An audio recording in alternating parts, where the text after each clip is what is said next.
رمضان میں سب کی بخشش ہو جاتی، سب کی، چار نہیں بخشے جاتے، چار۔ کسی بھائی میں یہ عیب ہے، ابھی سن کے توبہ کر لینا، شراب پینے والا، مستقل شراب پینے والا، رمضان میں بخشش، ماں باپ کا نافرمان، ماں باپ کا نافرمان، ماں باپ کے نافرمان کے لیے تو میرے نبی نے کہا کہ اللہ ہر گناہ کی سزا موت کے بعد دے گا، ماں باپ کے نافرمان کو یہیں سے شروع کرے گا اور آگے تک لے کے جائے گا، یہاں بھی سزا دے گا اور آگے بھی سزا دے گا۔ تیسرا کون ہے؟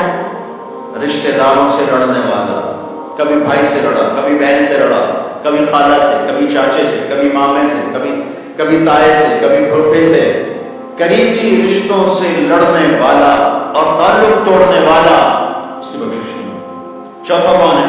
کینہ رکھنے والا، کینہ، نفرت کے ساتھ ان کے ٹانگیں کھینچنا چاہتا ہوں، اس کو کینہ کہتے ہیں۔ تو یہ چار برائیاں معاف نہیں۔